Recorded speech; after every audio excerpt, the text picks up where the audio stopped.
Hey, this is War 10 up against TCN, and I'm using probably the strangest attack team for this war that I've ever brought to any war.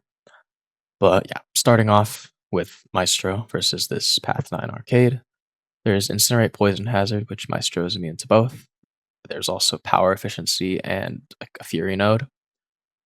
And while Arcade is definitely really annoying here, especially because Maestro doesn't have his own auto block counter in his kit, Maestro's tanky, Maestro's safe. I'm just relying on, if I do mess up, which will happen, his tankiness will save me, which also happens.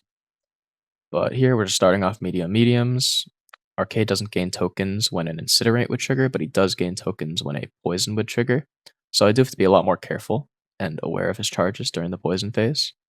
And power efficiency on this node is pretty annoying, mainly because he gains tokens after pretty much every special 2 now. He didn't used to gain tokens if he decks the last hit, but now he gains 3. And on top of that, since his buff, he only loses 2 tokens when you knock him down, which means you gotta knock him down a lot more, frequently. But here, he's just throws a special, which is nice. But again, decks the hit, so now we gotta knock him down, because otherwise we get auto-blocked. And the poison immunity triggers, so he still has 2 charges, which means we have to heavy more. And another immunity triggers, but it's fine because he doesn't have his auto block anymore, but he's going to get it right back from the special 2. I didn't practice heavy spacing because you see me just throw it into the air right there and get slapped for it, but it's okay. More heavy, still can't safely hit him. And you'll see here, both heavy hits trigger the immunity and give him tokens, so it's as if that heavy never happened, and we go in, get auto blocked. Very cool, thank you Arcade.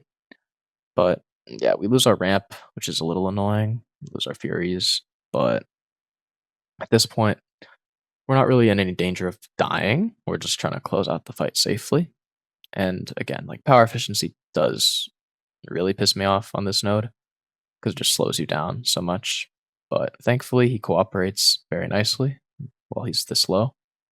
And yeah, one last combo finishes him off, which is, sure, I played that fight pretty poorly, but, didn't die. Maestro's tanky, all is well.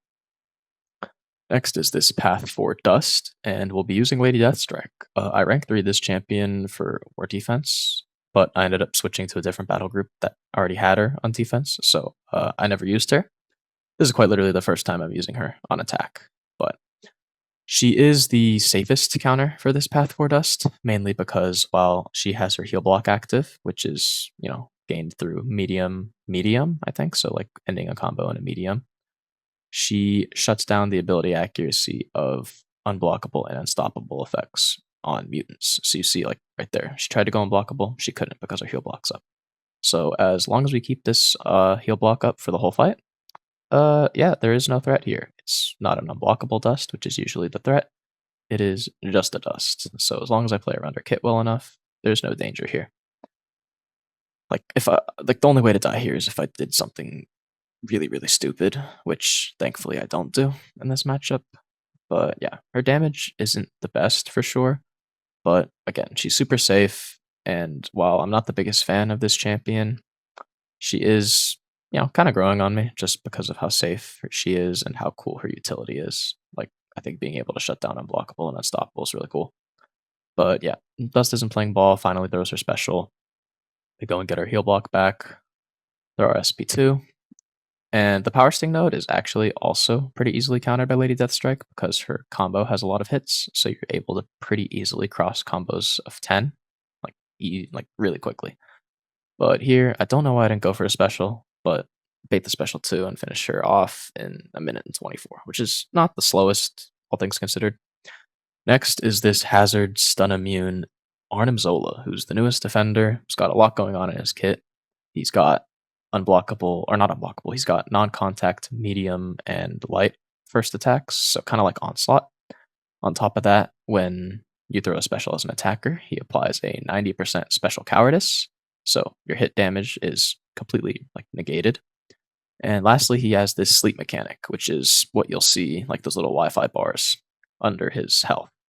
If he gets to 20 of those, he activates, I think it's called the ESP box, and contact with him or even hitting him has a 10% chance to sleep you, plus I think 5% for each charge above 20. His heavy spacing's weird. You saw me eat that heavy.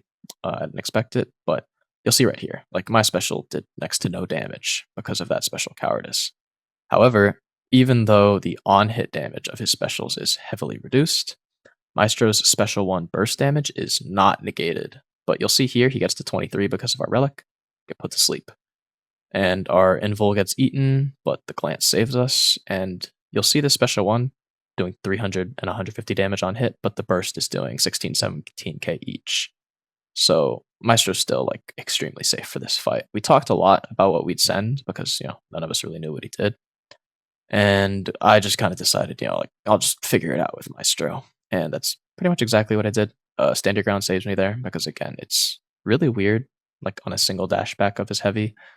Like I think it depends which hit he throws into your block, but yeah, one more special 1 kills him, and yeah, that's Zola, the newest strong defender in the game, in sub 1.5 minutes with Maestro. But here is the main event of this video. This is Wiccan, my first ever rank 3 champion, versus rank 4 7-star Serpent on Aspect of Evolution. TCN banned, I think, 3 Mystic counters to this fight on top of Mr. Fantastic because his pre-fights make this fight a lot safer. But we knew TCN did this, and we had decided in my battle group if we fought them or matched them in war, it was going to be me who took this fight with Wiccan. And Wiccan absolutely crushes this fight. I didn't like this champ. Now I love this champ because of how easily he just took this like extremely threatening defender. And we go for our special 3 because it applies a super big energy vulnerability debuff. We eat the heavy there because, why not? But yeah, we have our neutralize up, which means he didn't get his true focus, so we can dex his special 2. And we just want to get our neutralize back up, so we end the combo in a light. We're going to go for our own special 2, and with the energy vulnerability, this just nukes him. Like, he just is ticking, ticking, ticking. I even unlocked 5 out of 5 Assassin to hope his death immunity didn't trigger, but I think it had a 30% chance to trigger because of Aspect, and it did, so, oh well.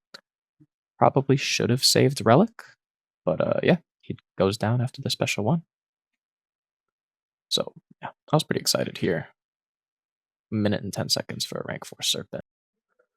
And yeah, we did end up losing this war. We kind of went in saying you can just medium boost and we'll win the next war to secure top 10 for this season. But I threw on the big boosts because I had enough to spare and really wanted to make sure that my 2 problem fights, which were Zola and Serpent, went as well as they could, and they pretty much did. So yeah, thank you for watching. I will see you in the next video.